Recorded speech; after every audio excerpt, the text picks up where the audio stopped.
안녕하세요, 여러분. 오늘도 이렇게 찾아와 주셔서 정말 고맙습니다. 오늘 들려드릴 사연은요, 52살 목수 한 분이 보내주신 이야기입니다. 편지 봉투를 열자마자 첫 줄이 이랬어요. 제 아내는 20살에 저한테 시집을 왔습니다. 저는 그 한 줄을 몇 번이나 다시 읽었습니다. 20살이면 아직 어린 나이지요. 그 어린 사람을 데려다가 20년 넘게 함께 살았습니다. 아들 하나 낳아서 올해 20살 대학에 보냈고요. 이제 겨우 한숨 돌리나 싶던 그해 가을, 아내가 큰 수술을 받았습니다.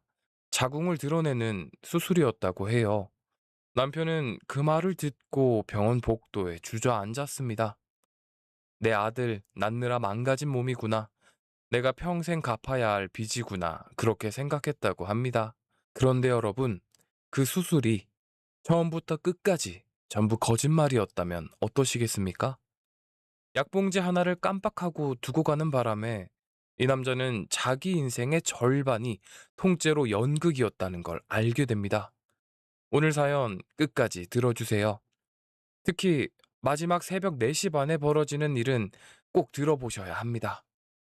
그럼 지금부터 시작하겠습니다. 저는 올해 52 인테리어 목수 일을 30년 넘게 하고 있는 사람입니다. 학교 공부에는 영 소질이 없었어요. 고등학교를 겨우 마치고 19에 아버지 손에 이끌려 목공소에 들어갔는데 신기하게도 나무 앞에만 앉으면 마음이 편했습니다. 대패질 소리, 톱밥 냄새, 손바닥에 박히는 굳은 살, 그게 제 인생의 전부였습니다. 28에 저는 제 이름으로 작은 사무실을 냈습니다. 직원이라고는 저 하나, 트럭 한 대, 공구 상자 몇 개가 다였지요. 그때는 잠을 안 잤습니다. 새벽 5시에 현장 나가서 밤 12시에 들어오는 날이 일주일에 닷새였어요. 명절에도 일했고, 손가락 2개를 다쳐서 병원에 실려간 날에도 붕대 감고 다시 현장에 나갔습니다.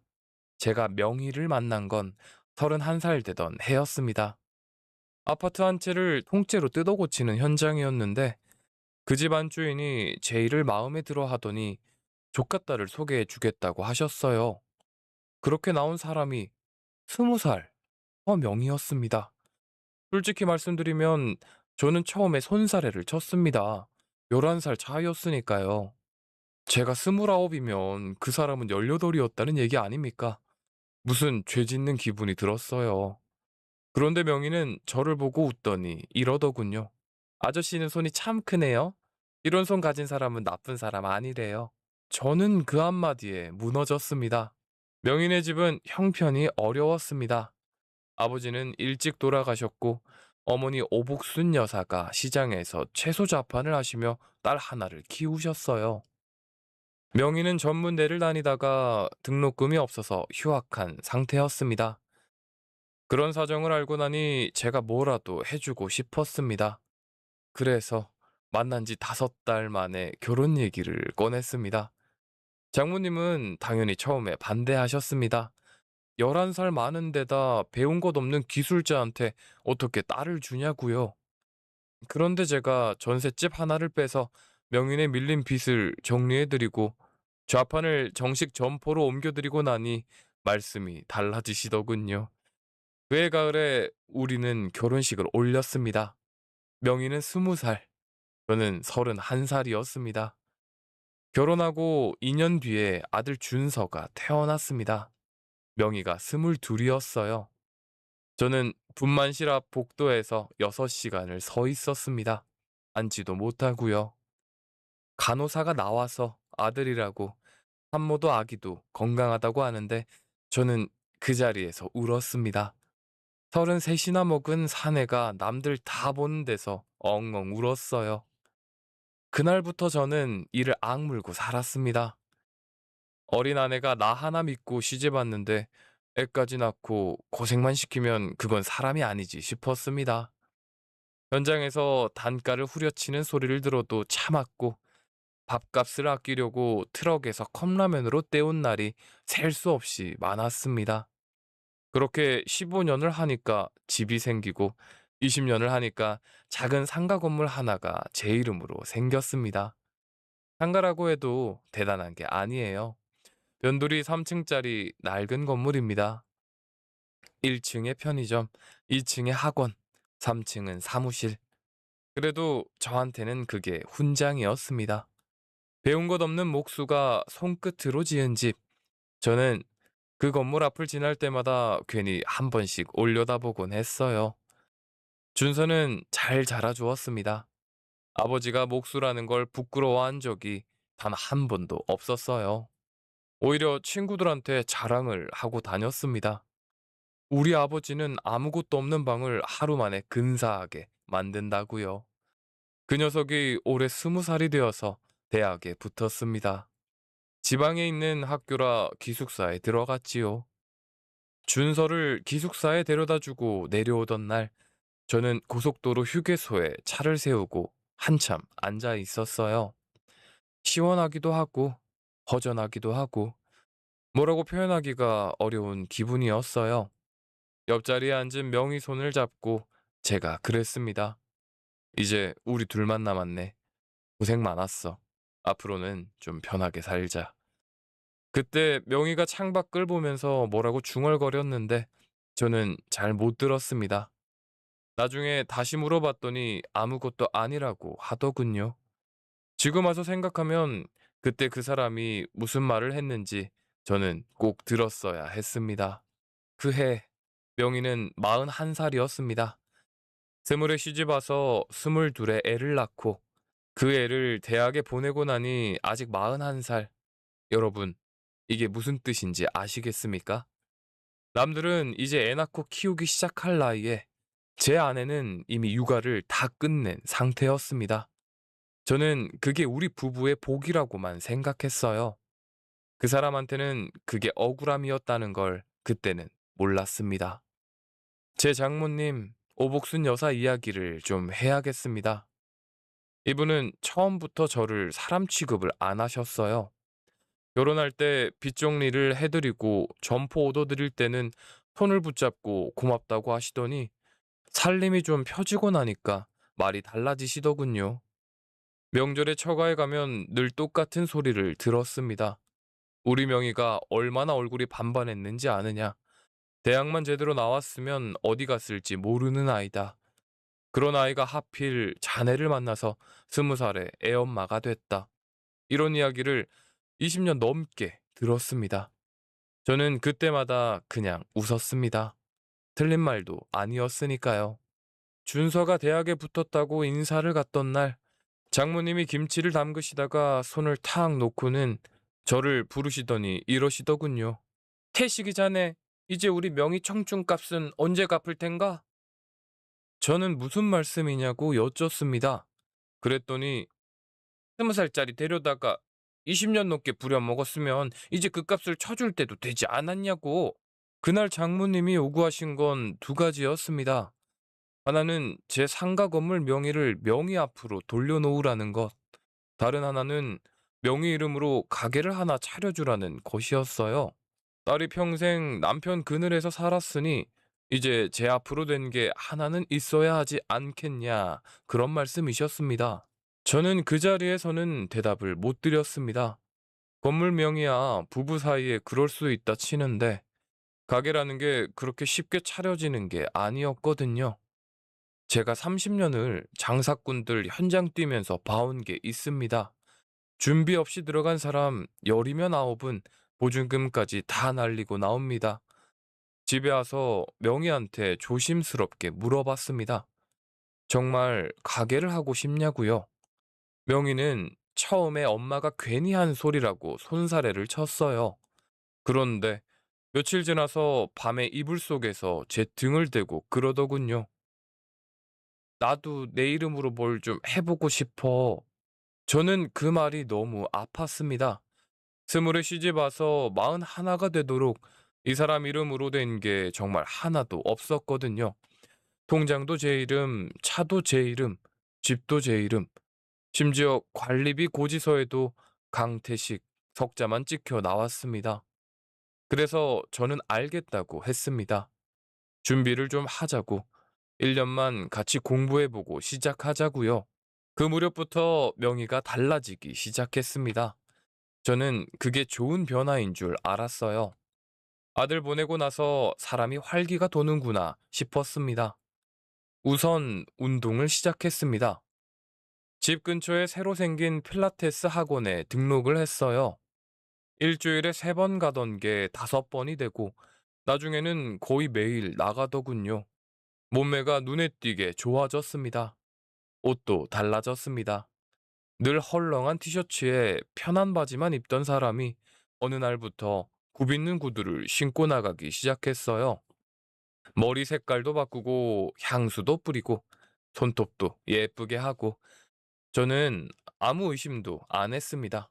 오히려 좋았어요. 제가 그랬거든요. 잘한다고. 진작 그러지 그랬냐고. 돈 아끼지 말고 하고 싶은 거 다 하라고. 카드도 한도를 올려줬습니다. 딱 하나 마음에 걸리는 게 있긴 했습니다. 휴대전화였어요.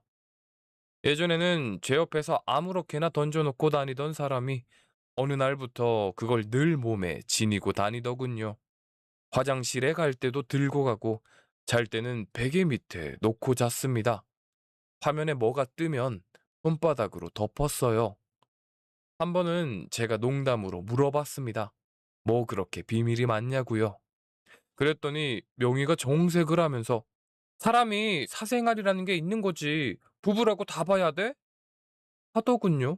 저는 그 말이 맞다고 생각했습니다. 제가 미안하다고 했어요. 여러분, 지금 이 대목에서 답답하시죠? 저도 지금 생각하면 제 뺨을 때리고 싶습니다. 또 하나, 부부 사이가 그 무렵부터 완전히 끊겼습니다. 명희가 몸이 안 좋다고 하더군요. 아랫배가 자꾸 아프고 생리량이 많아졌다고요. 병원에 가봐야겠다고 하길래 저는 같이 가자고 했습니다. 그런데 명희가 질색을 하더군요. 산부인과를 남편이랑 같이 가는 사람이 어딨어, 창피하게. 그 말도 맞는 것 같았습니다. 저는 그저 돈이나 넉넉하게 주고 좋은 병원으로 가라는 말밖에 못했어요. 그러니까 정리하면 이렇습니다. 그해 봄부터 여름까지 제 아내는 매일 밖에 나갔고 몰라보게 예뻐졌고 휴대전화를 몸에서 떼지 않았고 아랫배가 아프다며 저를 밀어냈습니다. 이 네 가지가 한꺼번에 일어났는데도 저는 아무 의심을 안 했어요. 왜냐고요? 저는 그 사람한테 늘 미안한 사람이었으니까요. 20살에 데려와서 고생시킨 죄인이라고 20년을 넘게 생각하고 살았으니까요. 미안함이라는 게 그렇게 무서운 겁니다. 여러분, 눈을 가려요.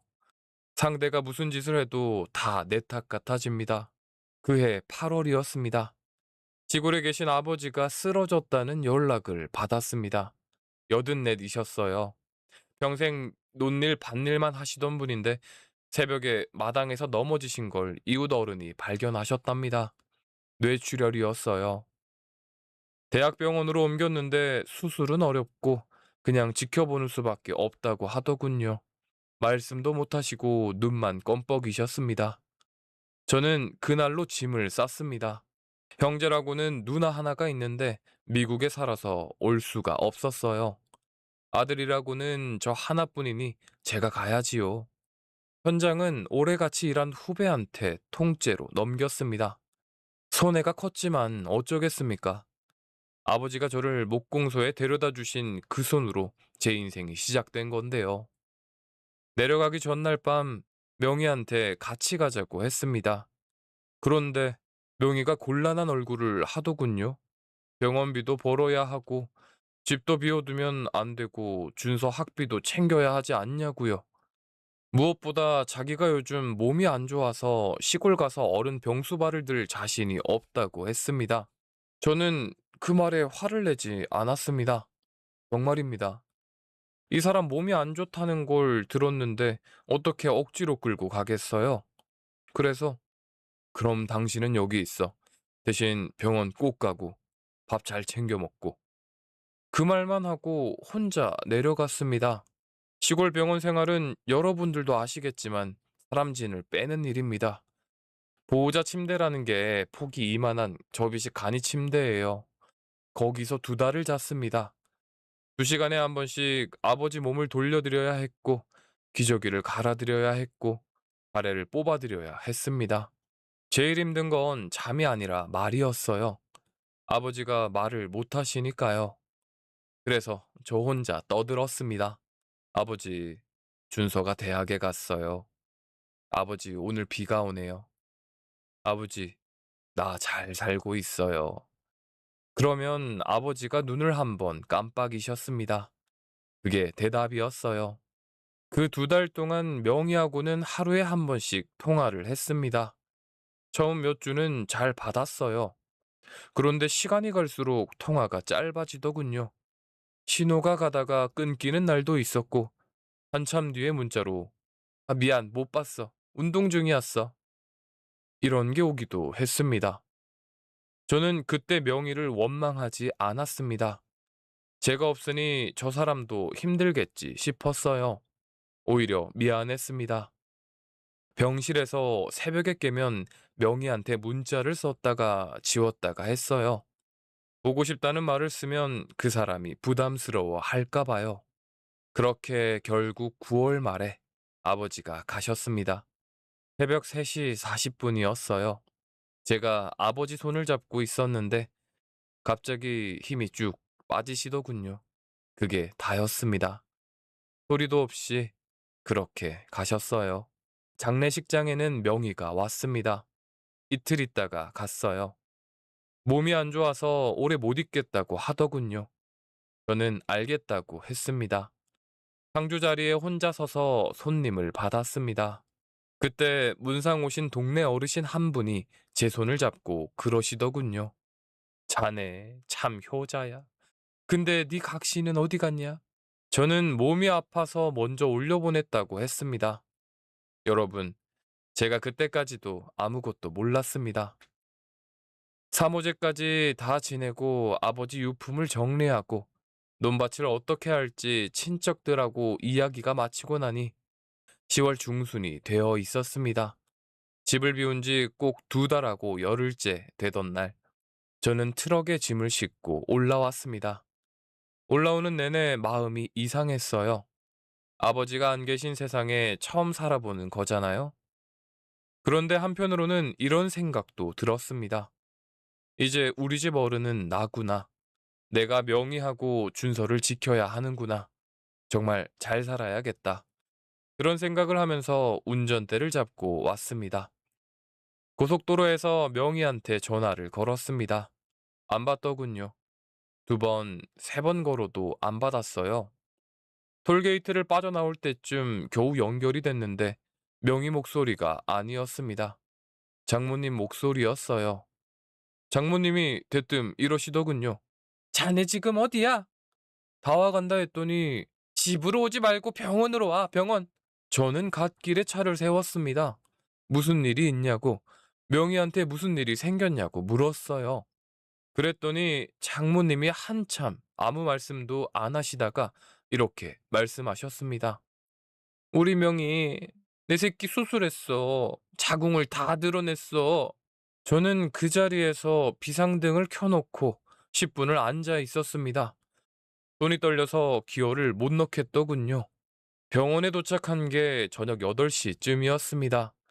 장례식 상복 냄새가 아직 배어있는 옷 그대로 뛰어 올라갔어요. 병실 문을 열었더니 명희가 침대에 누워 있었습니다. 얼굴이 하얗게 질려 있고 머리는 헝클어져 있고 팔에는 링거가 꽂혀 있었어요. 침대 옆에는 휠체어가 접혀 세워져 있었습니다.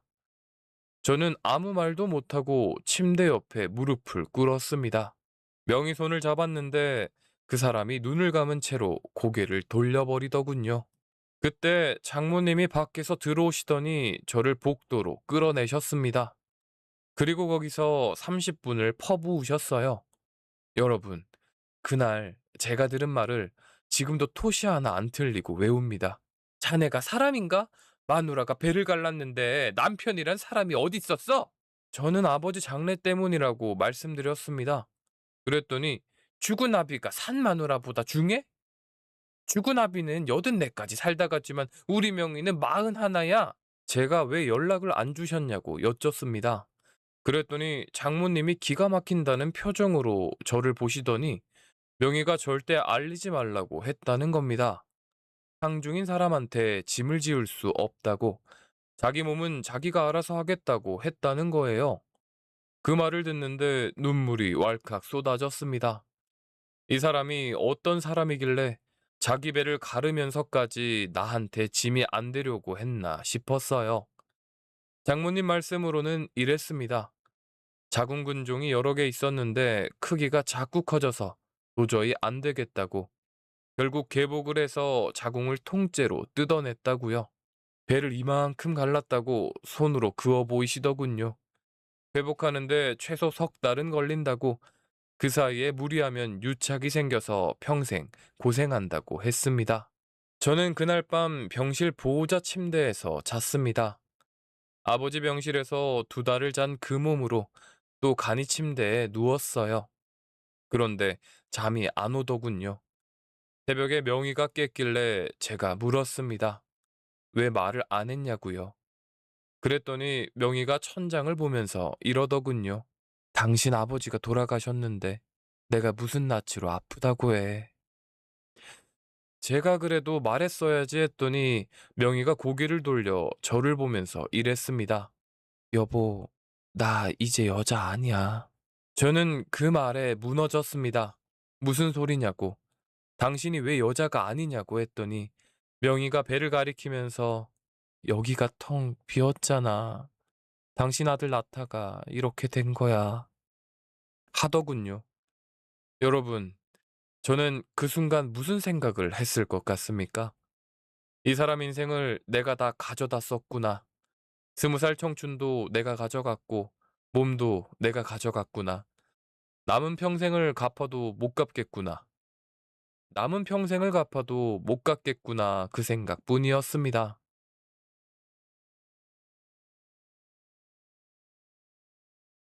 퇴원은 일주일 뒤에 했습니다. 저는 그동안 병원에서 한 발자국도 안 나갔어요. 죽을 사다 나르고 화장실 갈 때 부축하고 아버지한테 하던 걸 그대로 명희한테 했습니다. 딱 하나 이상한 게 있긴 했습니다. 수술한 부위를 제가 한 번도 못 봤어요. 소독을 하러 간호사가 들어오면 명희가 저를 꼭 밖으로 내보냈습니다.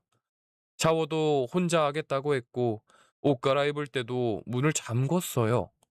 제가 걱정이 돼서 한번 상처 좀 보자고 했더니 명희가 정색을 하고 이러더군요. 당신이 그걸 왜 봐? 흉해서 나도 못 보겠는데. 저는 미안하다고 했습니다. 그리고 다시는 그 말을 안 꺼냈어요. 여러분, 여기서 잠깐 생각을 해보십시오. 남편이 아내 배에 난 수술 자국을 보여달라고 몇 번이나 조를 수 있겠습니까? 한 번 거절당하면 그걸로 끝이에요. 2번 물으면 사람이 이상해지는 거예요. 그 사람은 그걸 알고 있었던 겁니다. 퇴원해서 집에 온 첫날, 명희가 휠체어에 앉은 채로 현관을 넘었습니다. 저는 그 모습을 보면서 이 사람을 위해서 뭐든 다 하겠다고 마음속으로 맹세를 했어요. 상가 건물 명의도 넘겨주자, 가게도 차려주자, 그렇게 결심했습니다. 그때 제 나이 52이었고, 통장에는 아버지 논밭 판 돈까지 해서 꽤 목돈이 들어와 있었습니다. 집에 온 지 나흘째 되던 날 저녁이었습니다. 제가 미역국을 끓여서 상을 봐왔는데 명희가 숟가락을 들지 않고 이러더군요. 여보, 나 엄마 집에 가서 좀 있으면 안 될까? 저는 놀랐습니다. 왜냐고 물었어요. 내가 잘 못 챙겨서 그러냐고요. 그랬더니 명희가 고개를 저으면서 당신이 일을 나가야 하지 않냐고 하더군요. 사실 그건 맞는 말이었습니다. 2달 넘게 현장을 비웠으니 일감이 다 떨어져 있었어요.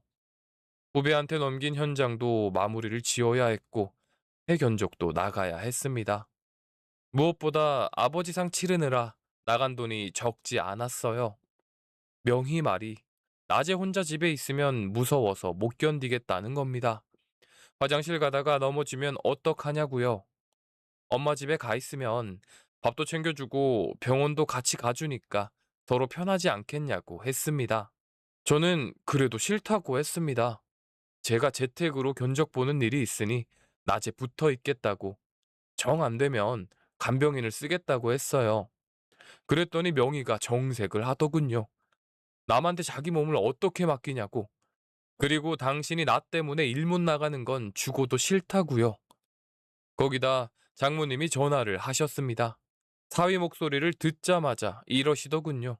자네, 명희 이리 보내게. 자네가 뭘 안다고 산부인과 수술한 사람을 데리고 있어? 결국 저는 졌습니다. 그런데 명희가 조건을 하나 걸더군요. 딱 석 달만이라고요. 석 달이면 몸이 회복될 테니 그때 돌아오겠다고 했습니다. 그리고 한 가지 더. 자기가 회복하는 동안은 되도록 찾아오지 말아달라고 했어요. 제가 그거 무슨 소리냐고 했더니 명희가 이러더군요. 당신 얼굴 보면 자꾸 미안해져서 회복이 안 돼. 여러분, 이 말이 얼마나 무서운 말인지 아시겠습니까? 미안하다는 말로 남편을 밀어낸 겁니다. 그리고 저는 그 말을 듣고 오히려 이 사람이 참 여리다고 생각했어요. 그렇게 명희는 친정으로 갔습니다. 제가 트럭에 짐을 싣고 데려다 줬어요. 휠체어까지 실었습니다. 장모님 아파트가 엘리베이터가 있는 곳이라 그나마 다행이었지요.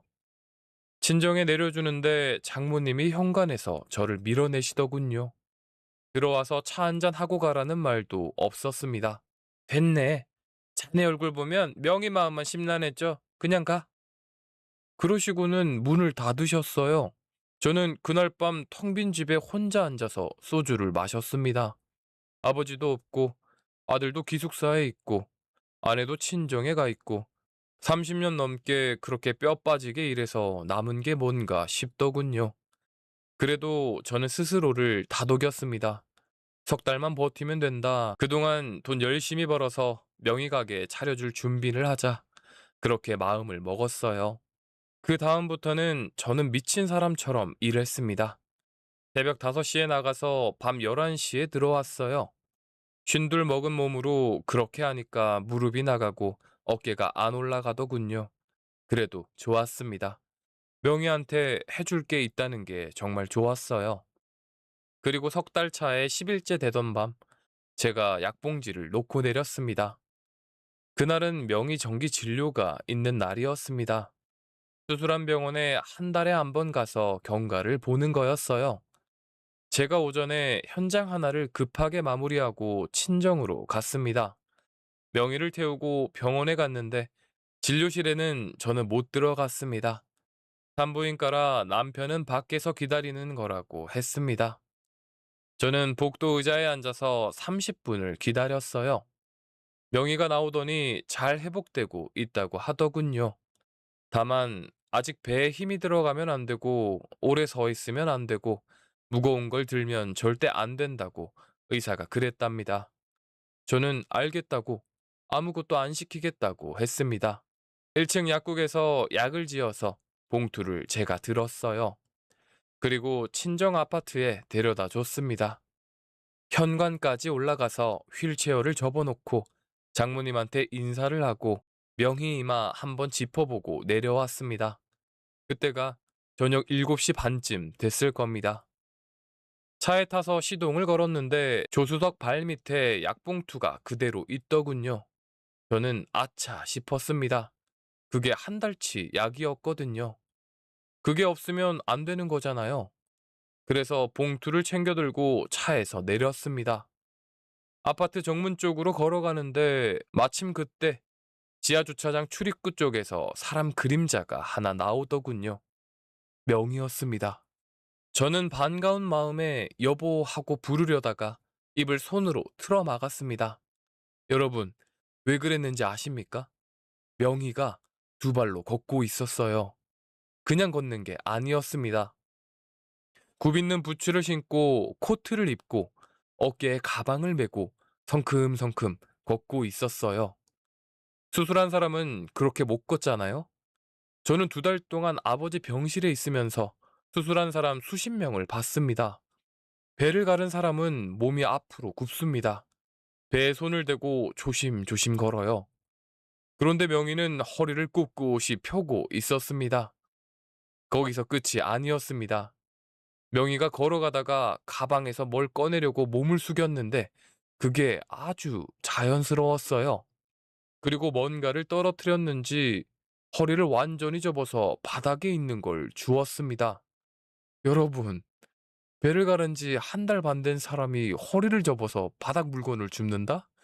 그게 가능한 일입니까?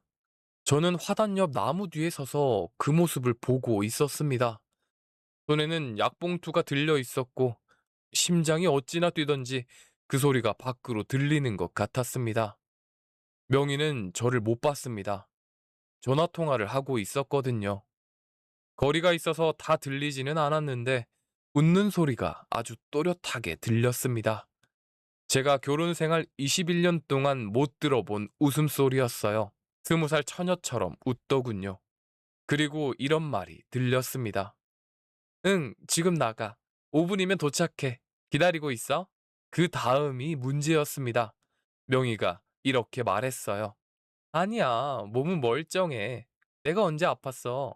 저는 그 자리에서 다리에 힘이 풀렸습니다. 화단턱에 손을 짚고 겨우 버텼어요. 명희는 아파트 앞 큰 길로 나가더니 택시를 잡았습니다. 저는 정신없이 뛰어서 제 트럭으로 갔어요.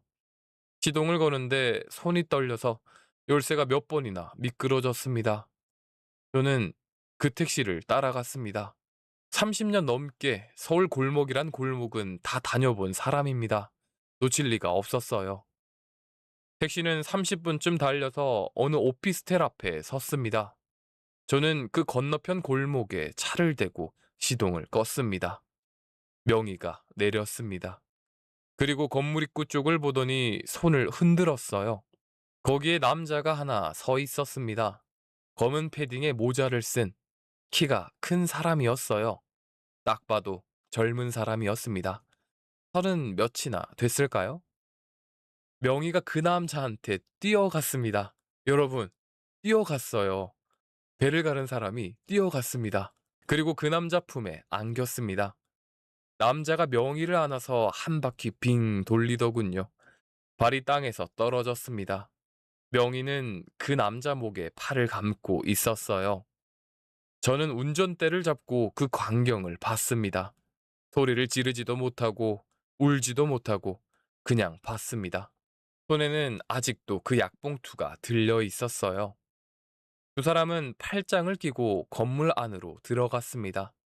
계단을 올라가는데 명희가 앞장서서 두 칸씩 뛰어 올라가더군요. 저는 차에서 내려서 그 건물 앞까지 갔습니다. 유리문 안으로 엘리베이터가 보였어요. 층수가 올라가는 걸 봤습니다. 12층에서 멈추더군요. 그 앞에서 얼마나 서 있었는지 모르겠습니다. 11월 밤이었는데 추운 줄도 몰랐어요. 제가 그때 무슨 생각을 했는지 아십니까? 화가 났을 것 같죠? 아니었습니다.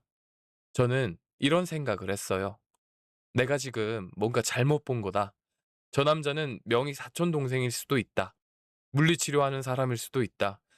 명희가 나 걱정할까봐 아픈 척한 건 사실이지만 그건 나쁜 뜻이 아니었을 거다. 여러분, 사람이 그렇습니다. 눈으로 다 보고도 안 믿어져요. 20년 넘게 믿고 산 사람이 눈앞에서 남의 남자 품에 안기는 걸 봤는데도 저는 변명을 만들어내고 있었습니다. 저는 새벽 2시까지 기다렸습니다. 명희가 안 내려왔어요. 저는 집에 와서 소파에 앉았습니다. 불도 안 켠 채로요. 그리고 명희한테 전화를 걸었습니다. 안 받더군요. 2번, 3번, 10번을 걸었습니다. 새벽 5시쯤 문자가 왔습니다. 약 먹고 일찍 잤어. 전화 온 줄 몰랐어. 미안해. 저는 그 문자를 한참 봤습니다. 그리고 옆에 놓인 약봉투를 봤어요. 한 달치 약이 손도 안 댄 채로 제 옆에 있었습니다. 그 사람은 무슨 약을 먹고 잤다는 걸까요? 바로 그때 제 안에서 뭔가가 딱 부러지는 소리가 났습니다. 저는 그날 잠을 한숨도 못 잤습니다. 대신 종이에 뭘 적기 시작했어요. 목수가 30년 넘게 해온 게 뭔 줄 아십니까?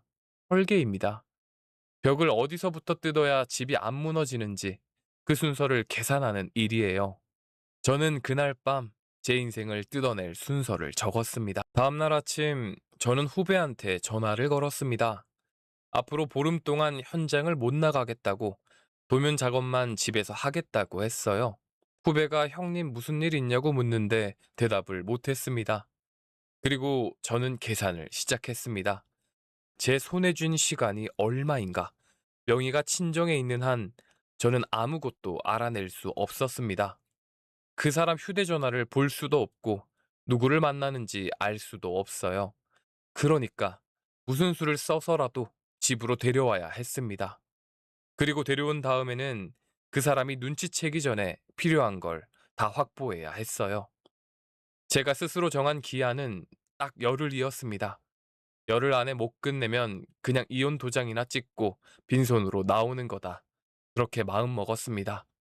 그날 저녁에 저는 반찬을 잔뜩 사서 친정으로 갔습니다. 전화도 안 하고 갔어요. 초인종을 눌렀더니 장모님이 문을 열다가 저를 보고 흠칫 하시더군요. 그 표정을 저는 잊지 못합니다. 반가운 게 아니라 놀란 표정이었어요. 명희는 안방 침대에 누워 있었습니다. 제가 들어가니까 부스스 일어나서 배를 짚더군요. 하루 종일 누워 있었다는 듯이요. 저는 웃으면서 말했습니다. 여보, 이제 집에 가자. 명희 얼굴이 굳었습니다. 아직 한 달 남았는데 무슨 소리냐고 하더군요. 저는 준비해온 말을 그대로 했습니다. 내가 앞으로 보름 동안 집에서 도면만 그릴 거다. 낮에 계속 집에 있으니까 내가 챙기겠다. 장모님도 이제 연세가 있으신데 언제까지 딸 병수발을 시키냐고요. 그러자 장모님이 펄쩍 뛰셨습니다. 자네가 왜 나서? 내가 좋아서 하는 건데 명희는 여기 있는 게 편해. 저는 그때 아주 조용하게 여쭙습니다. 어머니, 명희가 편한 게 중요합니까? 낫는 게 중요하죠. 병원도 제가 차로 데리고 다니는 게 낫지 않겠어요? 모녀가 서로 눈을 마주쳤습니다. 저는 그 눈빛을 봤어요. 어떡하지 하는 눈빛이었습니다. 명희가 억지로 웃으면서 이러더군요. 여보, 나 여기가 마음이 편해서 그래. 나 회복만 하고 갈게. 저는 대답 대신 옷장을 열었습니다. 그리고 캐리어를 꺼내서 명희 옷을 담기 시작했어요. 장모님이 뒤에서 소리를 지르시는데도 저는 손을 멈추지 않았습니다. 그날 저는 명희를 차에 태워서 집으로 데려왔습니다. 휠체어도 실었어요. 차 안에서 명희는 한마디도 안 했습니다. 창밖만 봤어요. 집에 온 첫날부터 저는 두 사람이 되었습니다. 낮에 저는 세상에서 제일 다정한 남편이었어요. 죽을 끓이고 이불을 펴고 약을 챙겨주고 화장실 갈 때도 부축을 했습니다. 명희가 아프다고 하면 배를 문질러줬고 심심하다고 하면 텔레비전을 틀어줬습니다. 밤에 저는 전혀 다른 사람이었습니다. 명희가 잠들면 저는 거실에 앉아서 그 사람 휴대전화를 봤어요. 여러분, 이게 얼마나 사람 진을 뺀 일인지 모르실 겁니다. 잠든 척 하다가 새벽 2시에 일어나서 숨소리를 확인하고 발끝으로 걸어 나가서 화면 밝기를 제일 어둡게 낮춰놓고 들여다보는 겁니다. 그리고 아침이 되면 아무 일 없었던 사람처럼 죽을 끓여야 해요. 비밀번호요? 그건 어렵지 않았습니다. 준서 생일이었거든요. 아이러니합니다. 자기 아들 생일로 잠궈 놓은 전화기 안에 그런 게 들어 있었으니까요. 사흘째 되던 날 준서가 집에 왔습니다. 주말이라 기숙사에서 올라온 거였어요. 엄마가 휠체어에 앉아 있는 걸 보더니 준서 얼굴이 이상해지더군요. 저녁을 먹고 나서 그 녀석이 저를 베란다로 불렀습니다. 그리고 담배도 안 피우면서 한참 서 있다가 이러더군요. 아버지, 저 지난달에 엄마 봤어요. 저는 심장이 내려앉았습니다. 어디서 봤냐고 물었어요. 학교 앞 사거리 백화점이요. 친구랑 밥 먹으러 갔다가 봤는데 엄마가 남자랑 같이 있었어요. 두 발로 멀쩡히 걸어 다니면서요. 저는 왜 말 안 했냐고 물었습니다. 준서가 고개를 숙이더니 잘못 본 줄 알았다고, 엄마는 수술해서 못 걷는다고 아버지가 그러셨으니까 사람을 잘못 봤나 보다 했다고 하더군요. 그런데 오늘 집에 와서 엄마 휠체어를 보는데 이상한 마음이 들었답니다. 여러분, 저는 그날 밤 20살 먹은 아들 앞에서 울었습니다. 아버지가 되어서 아들 앞에서 우는 게 아닌데 참아지지가 않았어요. 준서가 제 등을 두드리더니 이랬습니다. 아버지, 저 도와드릴게요. 저 컴퓨터는 좀 해요. 그날부터 저는 혼자가 아니었습니다. 준서가 학교에서 밤마다 저한테 전화를 걸어서 사진을 어떻게 옮기는지, 통화 녹음이 어디 저장되는지, 은행 거래 내역을 어떻게 뽑는지를 알려줬어요. 제일 고마웠던 건 그 녀석이 저한테 한 말이었습니다. 아버지, 화내지 마세요. 화내면 지는 거예요. 끝까지 아무것도 모르는 척 하세요. 20살짜리한테 그런 말을 듣고 저는 정신이 번쩍 들었습니다.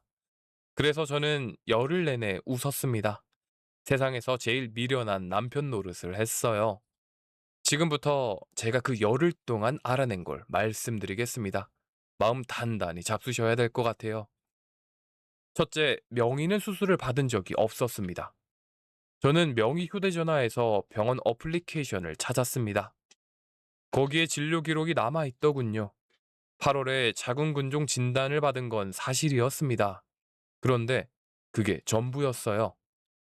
크기가 작아서 당장 수술할 필요는 없고 반년 뒤에 다시 보자. 그게 의사소견이었습니다. 그럼 제가 갔던 그 병원 8층은 뭐였을까요? 명의는 하루짜리 검사 입원을 했던 겁니다. 자궁경 검사라고 반나절이면 끝나는 거예요. 그걸 일주일짜리 입원으로 꾸민 겁니다. 병원비를 자기 돈으로 내면서까지요. 제가 병원에 도착했던 그날 명의는 링거를 꽂고 하얗게 질린 얼굴로 누워 있었지요. 나중에 알고 보니 그 하얀 얼굴은 파운데이션이었습니다. 화장품이었어요, 여러분. 제가 그렇게 애지중지 들고 다녔던 약봉투도 마찬가지였습니다. 다시 꺼내서 날짜를 봤더니 2년 전 거였어요. 예전에 감기로 병원 갔을 때 받았던 봉투에 아무 알약이나 넣어둔 거였습니다. 정기 진료라고 병원에 같이 갔던 날도 그 사람은 진료실에 들어갔다가 그냥 나온 겁니다. 제가 복도에 앉아서 기다리는 30분 동안요. 둘째, 그 남자는 정우진이라는 사람이었습니다. 명의 전화에 필라테스 원장님이라고 저장돼 있었어요. 35살이고 필라테스 강사를 하다가 그만두고 지금은 이것저것 손을 대는 사람이었습니다. 준서가 찾아보니 예전에 스튜디오 차린다고 투자금을 모았다가 문제가 생겨서 고소를 당한 기록이 있더군요. 두 사람이 만난 건 그 해봄 필라테스 학원에서였습니다. 먼저 연락한 건 그 남자였어요. 회원 관리 문자를 보내다가 개인적인 이야기로 넘어갔고, 그게 여름에는 이미 매일 만나는 사이가 되어 있었습니다. 제가 아버지 병실에서 간이 침대에 누워있던 그 2달 동안 두 사람은 제 집에서 지냈습니다. 제가 30년 일해서 산 그 집에서요. 사진이 있었습니다. 우리 집 주방에서, 우리 집 거실 소파에서, 제가 직접 짜놓은 붙박이장 앞에서 찍은 사진이었어요. 셋째, 이게 제일 견디기 힘든 대목입니다. 통화 녹음이 자동으로 저장되는 설정이었어요. 그 중에 하나를 듣고 저는 화장실로 뛰어가서 토했습니다. 명희가 그 남자한테 이렇게 말하더군요. 나 병원에서 이제 임시 못한대. 그러니까 아무 걱정 없이 만나도 돼. 그 남자가 웃으면서 뭐라고 하니까 명희가 또 이랬습니다. 우리 남편? 그 사람은 내가 자궁 드러냈다고 하니까 병실에서 무릎 꿇고 울더라. 평생 갔겠대. 여러분, 제가 그 병실에서 무릎을 꿇었던 건 제 아들을 낳아준 사람한테 바치는 절이었습니다. 그걸 저 사람은 술자리 안주 삼아 이야기하고 있었어요. 넷째, 돈이었습니다. 명의 문자함에 은행 담당자하고 주고받은 게 있었습니다. 제 상가 건물, 그러니까 제가 20년 걸려서 산 그 3층짜리 건물을 담보로 대출을 알아보고 있었어요. 명의를 아내 앞으로 돌려놓기만 하면 얼마까지 나오냐, 그걸 묻고 있었습니다. 그리고 이미 명의 이름으로 사업자 등록이 나와 있더군요. 업종은 체육시설업이었습니다. 공동대표는 정우진이었고 등록 날짜가 9월이었습니다. 제가 아버지 임종을 지키던 바로 그달이었어요. 장모님이 그렇게 상가 명의를 넘기라고 하셨던 이유를 저는 그제서야 알았습니다. 다섯째, 장모님이었습니다. 저는 명의와 장모님이 주고받은 문자를 처음부터 끝까지 다 읽었습니다. 다 읽는데 3시간이 걸렸어요. 그 중에 이런 게 있었습니다. 제가 병원 복도에서 장모님한테 30분 동안 야단을 맞았던 그날 밤에 보낸 문자였어요. 오늘 내가 좀 심했니? 태식이 얼굴이 하얗게 질리더라. 명희가 답장을 했습니다. 딱 좋았어, 엄마. 그 정도는 해야 미안해서 꼼짝 못해. 또 이런 것도 있었습니다. 태식이 오늘도 자기 전에 울더라. 조금만 더 밀면 도장 찍겠어. 여러분, 이게 무슨 뜻인지 아시겠습니까? 저를 죄인으로 만들어서 이혼 도장을 받아내려는 계획이었습니다. 아내가 아픈데 남편이라는 사람이 2달을 집을 비웠다. 그거 하나로 저한테 잘못을 뒤집어 씌우려던 거예요. 더 기가 막힌 건 장모님이 그 남자를 이미 만나셨다는 겁니다. 셋이 같이 찍은 사진이 있었어요. 어느 한정식 집에서 웃으면서 찍은 사진이었습니다. 장모님이 그 남자 손을 잡고 계시더라고요. 저는 그 사진을 보면서 20년 넘는 동안을 되짚어 봤습니다. 명절마다 제가 사들고 갔던 갈비 세트, 어버이날마다 드렸던 봉투, 좌판을 점포로 바꿔드린 그 돈, 그게 다 뭐였을까요? 여섯째, 이건 제가 열흘째 마지막 밤에 알아낸 겁니다. 명희는 제가 언제까지 집에 있을지를 몰랐습니다. 그래서 조바심이 났던 모양이에요. 제가 자는 척하고 누워있으면 그 사람은 거실로 나가서 소곤소곤 통화를 했습니다. 그리고 이런 문자를 보냈어요. 이 인간 언제까지 집에 있을 건지 모르겠어. 미치겠어. 그 다음날 새벽 저는 열흘째 아침을 맞았습니다. 그리고 마지막 한 가지를 준비했습니다. 저는 명희한테 이렇게 말했습니다. 내일부터 다시 현장에 나가야 한다고요. 명희 얼굴이 확 밝아지는 걸 저는 봤습니다. 그 사람은 걱정하는 신용을 하면서 당신 몸도 안 좋은데 괜찮겠어? 하고 물었지만 눈은 웃고 있었어요. 그날 밤 저는 자는 척하고 누워 있었습니다. 그리고 새벽 4시쯤 현관 쪽에서 소리가 났습니다. 나가봤더니 명희가 현관에 앉아서 신발을 신고 있더군요. 허리를 완전히 접고 두 손으로 부추 지퍼를 올리면서요. 제가 불을 켰습니다.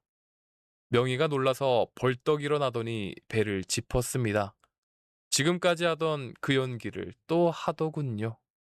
제가 물었습니다. 이 시간에 어디 가느냐고요. 명희는 잠이 안 와서 바람 좀 쐬려고 했다고 하더군요. 새벽 4시에요. 저는 그때 웃으면서 이렇게 말했습니다. 그럼 같이 나가자고. 당신 혼자 나갔다가 넘어지면 큰일 난다고. 내가 휠체어 밀어주겠다고요. 명의가 안 된다고 손사래를 쳤습니다. 그런데 제가 이미 휠체어를 펴고 있었어요. 그 사람은 결국 앉을 수밖에 없었습니다. 여러분, 그때 저는 이미 알고 있었습니다. 그 남자가 밖에 와 있다는 걸요. 전날 밤에 두 사람이 주고받은 문자를 제가 다 읽었거든요. 새벽 4시 반 아파트 정문 건너편. 그리고 저는 또 한 가지를 준비해 왔습니다. 준서가 전날 밤에 학교에서 올라와서 제 트럭 안에 앉아 있었어요. 정문이 정면으로 보이는 자리예요. 휴대전화를 들고. 저는 휠체어를 밀고 단지를 한 바퀴 돌았습니다. 일부러 천천히요. 명희는 안절부절 못했습니다. 자꾸 뒤를 돌아보면서 이제 그만 들어가자고 하더군요. 저는 못 들은 척하고 정문 쪽으로 밀었습니다. 정문을 나서면 인도가 조금 내리막입니다. 그리고 그 건너편에 비상등을 켠 흰색 승용차 한 대가 서 있었어요. 명의 고개가 그쪽으로 확 돌아가는 걸 저는 봤습니다. 제가 휠체어를 세웠습니다. 그리고 명의 앞으로 걸어 나와서 그 사람 얼굴을 한참 봤습니다. 명의가 "왜 그래? 무서워." 하더군요. 저는 아무 말도 안 했습니다. 그리고 그 자리에서 가슴을 움켜쥐었습니다. 여러분, 저는 그날 연기를 했습니다. 30년 목수 인생에 처음으로 남을 속여봤어요. 제가 숨이 막히는 사람처럼 헉헉대면서 무릎을 꿇었습니다. 그리고 옆으로 쓰러졌어요. 얼굴을 아스팔트에 대고 눈을 반쯤 감았습니다. 명희가 소리를 질렀습니다. "여보! 여보 왜 그래?" 저는 손을 뻗어서 명희 발목을 잡으려다가 놓쳤습니다. 일부러요. 그리고 가슴을 쥐어뜯으면서 이렇게 말했습니다. 약, 약 좀. 여러분, 그때 명희 머릿속에 뭐가 지나갔을 것 같습니까? 남편이 심장마비로 쓰러졌습니다. 아직 상가 명의는 안 넘어왔습니다. 담보대출도 못 받았습니다. 저 상가 건물이며 아버지 논밭 판 돈이며 보험금이며 그게 전부 어떻게 되느냐? 아니, 그 전에 지금 이 자리에 사람이 하나 죽어나가는데 자기는 휠체어에 앉아 있는 모습을 남한테 보이면 어떻게 되느냐? 명희가 휠체어에서 벌떡 일어났습니다. 두 발로 땅을 딛고 저한테 달려와서 제 어깨를 붙잡고 흔들었습니다. 그리고 소리를 질렀어요. "여보, 정신 차려. 나 지금 119 부를게." 바로 그때 건너편 승용차 문이 열리고 그 남자가 뛰어왔습니다. 저를 일으키려고 팔을 잡더군요. 저는 눈을 떴습니다. 그리고 아주 또렷하게 말했습니다. "하나 안내 여보." 명희 손이 제 어깨에서 툭 떨어졌습니다. 그 사람 얼굴이 어떻게 변하는지를 저는 똑똑히 봤어요. 20년 넘게 같이 산 사람의 얼굴이 남의 얼굴이 되는데 3초밖에 안 걸리더군요. 저는 천천히 일어나서 옷을 털었습니다. 그리고 그 남자를 봤어요. "정우진 씨 맞으시죠?" 하고 물었더니 그 사람이 뒷걸음질을 치더군요. 명희가 그때 제 팔을 잡고 이러더군요. "여보, 이거 오해야. 나 진짜 아팠어. 지금 갑자기 힘이 난 거야." 저는 웃었습니다. 그리고 이렇게 말했습니다. "그럼 지금 응급실로 가자고. 지금 당장 가서 배를 보여주면 되는 거 아니냐고. 개복수술 자국이 있는지 없는지 의사가 3초면 알 거라고요." 명희는 아무 말도 못했습니다. 그때 트럭 문이 열리고 준서가 내렸습니다. 손에 휴대전화를 들고요. 20살짜리 아들이 제 엄마 앞에 서서 이렇게 말했습니다. "엄마 다 찍었어요." 명희가 그 자리에 주저앉았습니다. 이번에는 연기가 아니었어요. 그 남자는 벌써 차를 몰고 사라진 뒤였습니다. 명희를 두고 혼자 갔습니다. 저는 그 자리에서 이혼하자는 말을 하지 않았습니다. 대신 다음날 아침에 변호사 사무실로 갔어요. 명희는 처음엔 빌었습니다. 잘못했다고, 정리하려던 참이었다고, 아들 봐서 한 번만 봐달라고요. 그런데 제가 소장을 놓고 나니까 사람이 확 달라지더군요. 재산 절반을 내놓으라고 하더랍니다. 자기가 20살에 시집 와서 청춘을 다 바쳤으니 그게 당연한 거라고요. 저는 그때 서류 뭉치를 변호사한테 넘겼습니다. 열흘 동안 모은 것들이었어요. 통화 녹음이 47개, 문자 캡처가 600장 남짓, 사진이 200장, 그리고 사업자 등록증과 대출 상담 기록이었습니다. 거기에 하나 더 있었습니다. 저는 병원에 정식으로 진료 기록 사본을 신청했어요. 자궁 적출 수술을 받은 사실이 없다는 것, 그해 8월에 검사만 하고 나왔다는 것, 그게 종이 한 장에 적혀서 나왔습니다. 여러분, 그 종이 한 장이 저 사람들이 짜놓은 걸 통째로 무너뜨렸습니다. 아픈 아내를 두고 집 나간 남편이라는 그림이 남편 속이고 남자 만나면서 거짓 수술까지 꾸민 아내라는 그림으로 뒤집혔으니까요. 저는 정우진에게도 따로 소송을 걸었습니다. 그 사람은 처음엔 명의가 미혼인 줄 알았다고 우겼어요. 그런데 명의가 자기 입으로 우리 남편은 내가 자궁 드러냈다고 하니까 무릎 꿇고 울더라 하고 말한 녹음 파일이 나오니까 아무 말도 못했습니다. 소송은 11달이 걸렸습니다. 저는 그동안 잠을 제대로 못 잤어요. 신경정신과에 다녔고 수면제를 먹었고 현장에서 손을 다치기도 했습니다. 하루에도 몇 번씩 그냥 다 놔버릴까 싶었어요. 그런데 그 11달 사이에 참 우스운 일이 벌어졌습니다. 정우진이 사라졌어요. 그것도 명의돈을 들고요. 알고 보니 그 사람은 명의 말고도 다른 여자 2명한테 똑같은 방식으로 접근하고 있었습니다. 필라테스 학원 회원들이었어요. 스튜디오 차린다고 투자금을 받아서요. 명의는 그 사람한테 이미 상당한 돈을 건넸더군요. 제 명의 건물은 못 건드렸으니 자기가 그동안 모아온 걸 털어넣은 겁니다. 명의 이름으로 된 사업자 등록증에는 빚만 남았습니다. 그리고 판결이 나왔습니다. 저는 그 판결문을 우편으로 받았어요. 봉투를 뜯어서 읽는데 이상하게 눈물이 안 나더군요. 그렇게 죽고 싶을 만큼 힘들었는데 정작 종이를 손에 쥐니까 그냥 담담했습니다. 30년 만에 처음으로 아무한테도 미안하지 않은 사람이 된 기분이었어요. 얼마 뒤 장모님이 저를 찾아오셨습니다. 사무실 앞에서 기다리고 계시더군요.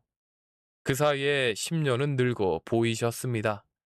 저를 보시더니 다짜고짜 손을 잡고 이러셨어요. 태식이 자네가 우리 명예 한 번만 살려주게. 그 애가 집에서 나오지도 않고 밥도 안 먹어. 저는 어머니 하고 불렀습니다. 그리고 여쭸어요. 저한테 뭐라고 하셨는지 기억하시냐고요. 장모님은 대답을 못 하셨습니다. 제가 대신 말씀드렸습니다. 배운 것 없는 기술자라고 하셨지요. 우리 명의 청춘값은 언제 갚을 거냐고 하셨지요. 주구나비가 산 마누라보다 중요하냐고도 물으셨어요. 저는 그 말들을 하나도 안 잊었습니다. 그리고 이렇게 말씀드렸습니다. 어머니, 그 청춘값은 제가 20년 넘게 벽돌 한 장씩 쌓아서 다 갚았습니다. 그런데 어머니는 그 값을 받으시면서 뒤로는 다른 사위를 알아보고 계셨더군요. 장모님이 그 자리에서 무릎을 굽히시려고 하길래 저는 얼른 팔을 잡아서 일으켜 세웠습니다. 그러시지 말라고요. 그건 제가 보고 싶은 게 아니라고요. 그리고 돌아섰습니다. 그게 마지막이었습니다. 여러분, 저는 지금 잘 지내고 있습니다. 혼자 살아요. 밥은 제가 해 먹습니다. 명의가 시집 오기 전에 제가 자취를 오래 했거든요. 한 25년 만에 밥을 다시 해보니까 손이 다 기억을 하더군요. 준서는 지금 3학년입니다. 방학 때마다 와서 제 현장 일을 돕습니다. 아버지 밑에서 목수일 좀 배워보겠다고요. 저는 하지 말라고 했는데 그 녀석이 이러더군요. 아버지 손이 참 크다고. 이런 손 가진 사람은 나쁜 사람이 아니라고요. 여러분, 저는 20년 전에 들었던 그 말을 아들한테 다시 들었습니다. 그날 밤에 혼자 좀 울었습니다. 아직 다 낫지는 않았어요. 새벽에 깨는 날이 있고 흰색 승용차만 보면 가슴이 철렁이는 날도 있습니다. 그래도 조금씩 나아지고 있어요. 제 사연을 여기까지 들어주신 분들께 마지막으로 한 말씀만 드리고 싶습니다. 미안한 마음은 좋은 겁니다. 그런데 그게 너무 오래 쌓이면 눈을 가립니다. 상대가 무슨 짓을 해도 다 내 탓 같아지고 물어봐야 할 걸 못 물어보게 돼요. 저는 20년 넘게 미안한 마음으로만 살았습니다. 그게 제 잘못이었습니다. 혹시 지금 누군가한테 오래 미안해하고 계신 분이 있다면 딱 한 번만 눈을 뜨고 보십시오. 그 미안함이 정말 내가 져야 할 몫인지 아니면 누가 나한테 지어놓은 짐인지요. 오늘 사연은 여기서 마치겠습니다. 긴 이야기 끝까지 들어주셔서 정말 고맙습니다. 여러분 모두 부디 몸과 마음도 건강하십시오. 다음 사연으로 또 찾아뵙겠습니다.